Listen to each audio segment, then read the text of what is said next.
Bravo, Echo, and Delta have gone dark. Repeat, Alpha has lost contact with all elements. Where's command? I got no support. I got Zerg coming out of my... We're on fire! Repeat, we've lost all thruster power! They're coming out of the ground! Any station this net! Any station this net! We need fire support! We need it now! Ah! Damn it. I told him a frontal assault wasn't gonna work. She was playing with us the whole time. Well, brother, we're alive at least. Looks like the few battle groups that did make it to the surface scattered all over the place. Do you think death is the worst thing that can happen to you here? Infestation is what's coming for you. Soon all will start to swarm. She's trying to get in our heads, man. We gotta keep it together. If we're gonna pull this caper off, we need to rally as many survivors as we can. Commander, Dominion battle groups are still landing all around you, but they're in pretty bad shape and coming under heavy attack from the Zerg. All right. Let's get out there and rescue their sorry butts. We need to pull together a real fighting force, or we won't have a prayer to stop and carry them.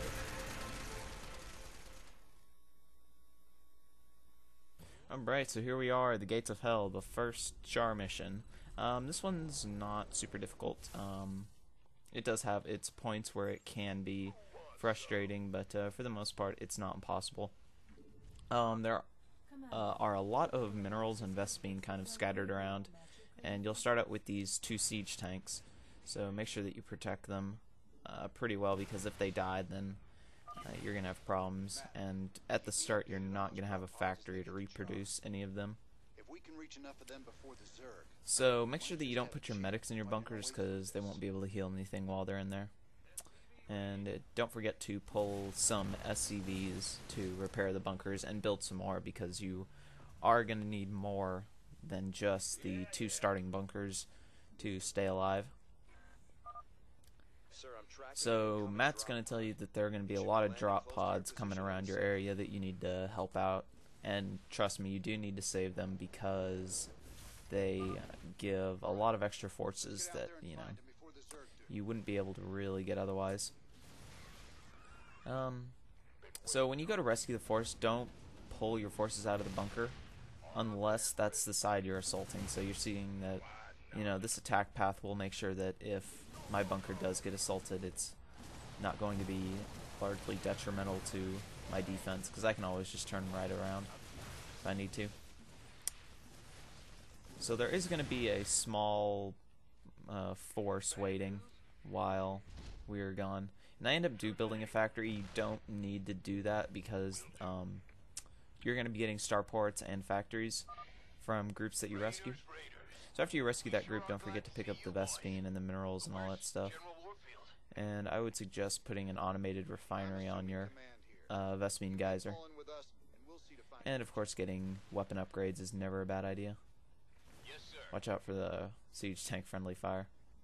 I so love the way you kindle their hope, Jimmy. So go ahead and load all of your dudes in the bunker. I would suggest putting Marines in the bunker first, just because they can they're very high DPS, but they also have low amounts of health, even if you have the combat shield upgrades.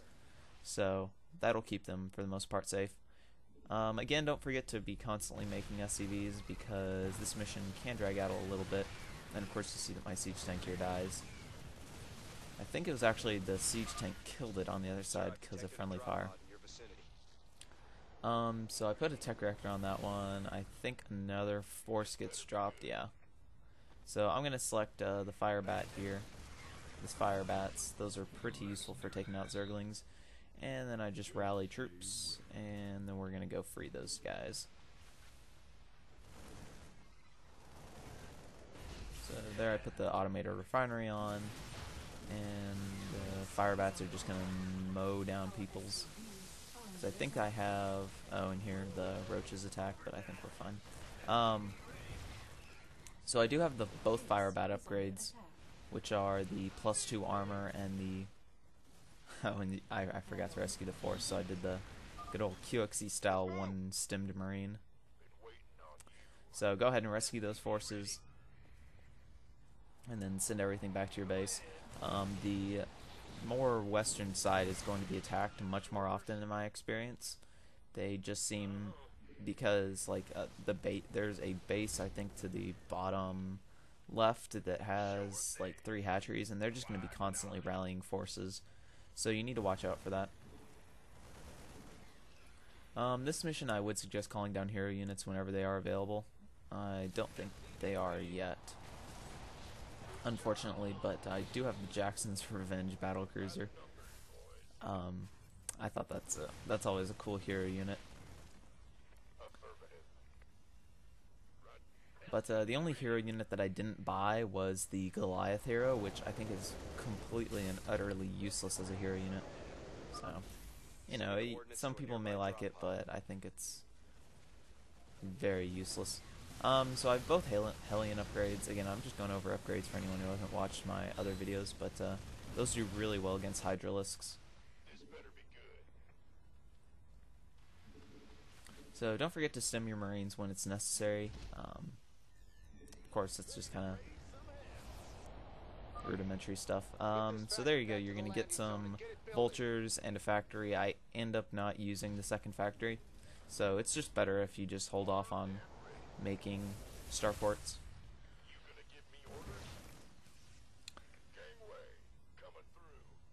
Not enough minerals. So now we're just going to continue making Marines, continue making all that stuff, and I think we're going to get a cutscene real shortly here, and it's I liked it. When I first heard it, when I was going through the campaign for the first time, it was quite funny, and you have to have watched a lot of the battle reports in order to understand it, but yeah, I think it's coming up here. So just defend your base until that time comes, and then we'll get a nice little cutscene. Who wants some? We hear you.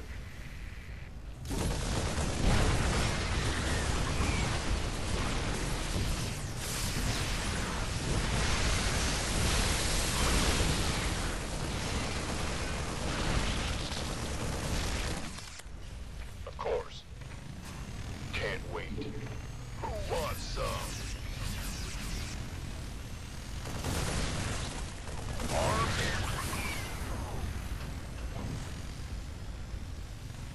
By the numbers, boys.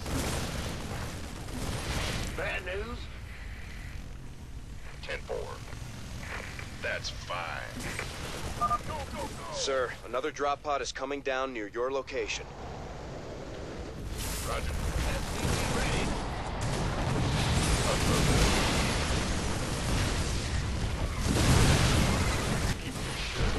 Ready to raise some hell. SCV ready. Got it. Mayday, Mayday, this is General Warfield. My ship is taking terrible, terrible damage.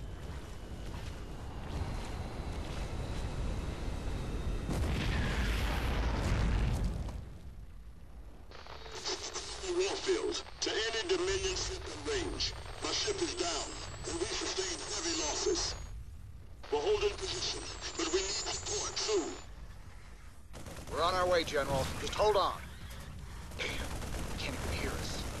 The only way we're getting to Warfield is straight through those Nidus worms. Some invasion. Alrighty, so I don't know why I moved my forces out, but Base is under attack. our base is under attack. We do have another bunker that I built in the western side, but I don't have anything in it, so it's kind of not being used. Warfield won't be alive for very much longer. So yeah, as you can see, our base really isn't made to have a lot of units in it. Everything's kind of like bunched up. Nothing can really move around too well in it. So we're going to move out here in a little bit once we get a few more drop ships. So I am throwing down a second engineering bay. I'm researching upgrades for my infantry because, you know, if you research upgrades, it makes it much more difficult for other units to cause damage. Warfield's encampment does not die. Like, I don't think it ever dies. I think it, like, eventually could. But he's got SCVs repairing his bunkers, and Zerg like rarely attacks him. And, like one firebat right there was clogging it up. I don't know what was going on there. Maybe firebats are just so fat. But you're gonna get another drop, and it's gonna be like a Raven and a medevac. So we're gonna go rescue those guys because Ravens are kind of. I think I like started building a science vessel or something. I don't know what I was doing.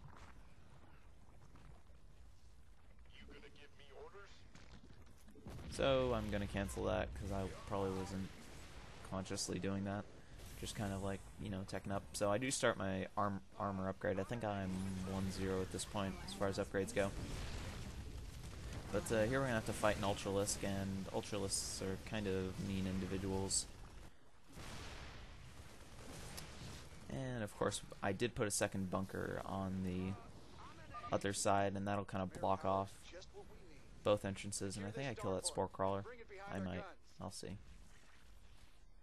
But apparently I was like getting attacked or something, and I lose a lot of Marines.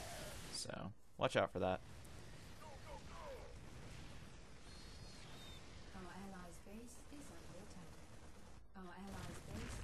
So now that we have rescued the science vessel, we're going to move them over, lift off the starport, and I think we're just going to make some medevacs from that starport. But we are going to use a Raven. It's going to be useful to us. It can lay down auto turrets, which is what I use it for. But it can also lay down like point defense drones, and I think it has. I think it should have seeker missiles upgraded. But unfortunately, they didn't give us a science vessel. They gave us a crappier science vessel.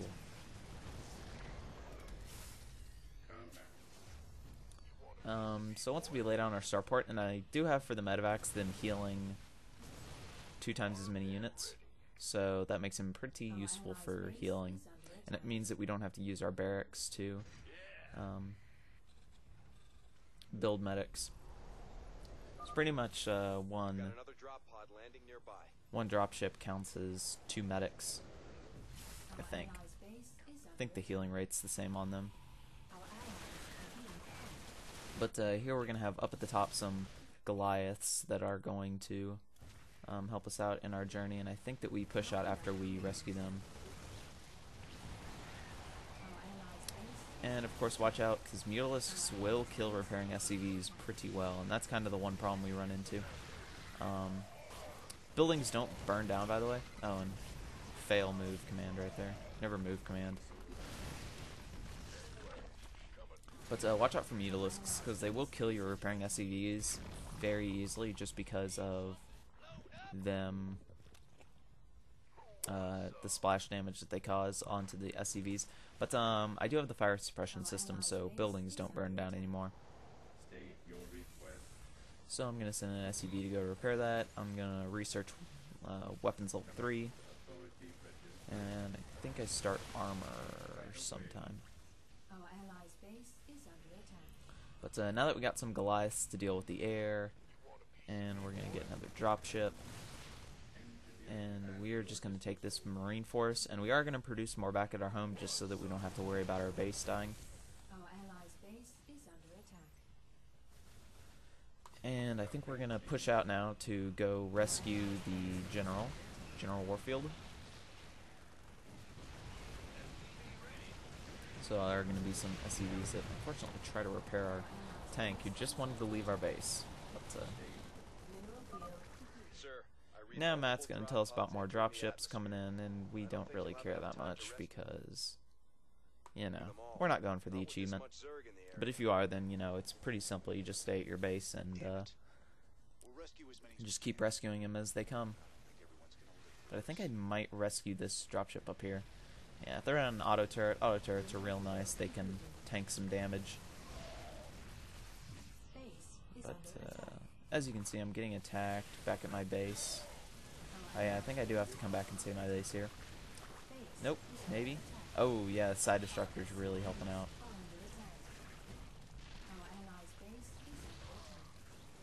And I think we're getting attacked by brood lords here. go, auto turret. And bam, those auto turrets are gonna pretty much keep back any more assaults from that side, because auto turrets last like 3 minutes, something insane amount of time. But now that we have held off that attack, we're gonna push out.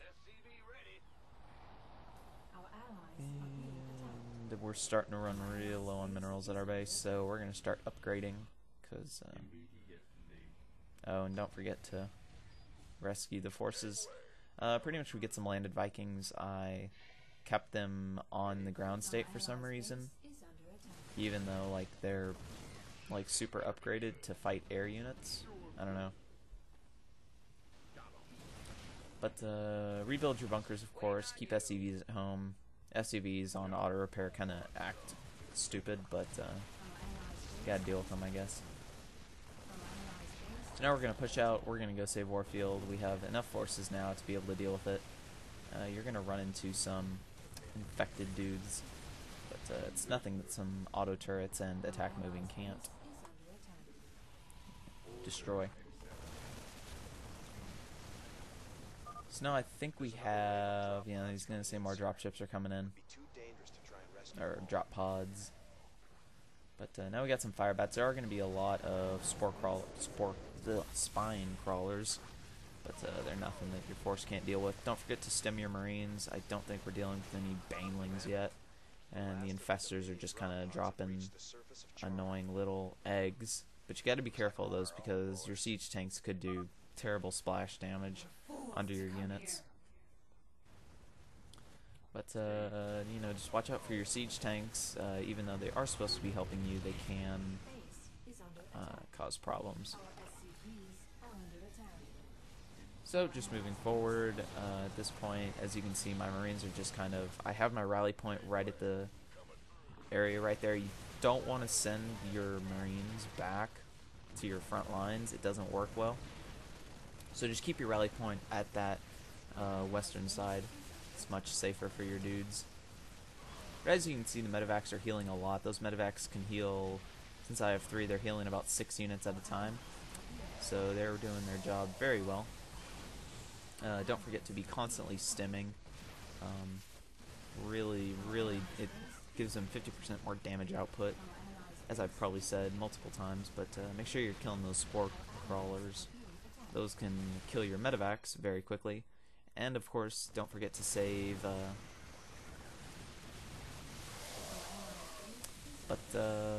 yeah, we're gonna run into a hive here, and some ultralisks and all that stuff. Shouldn't be impossible to take out.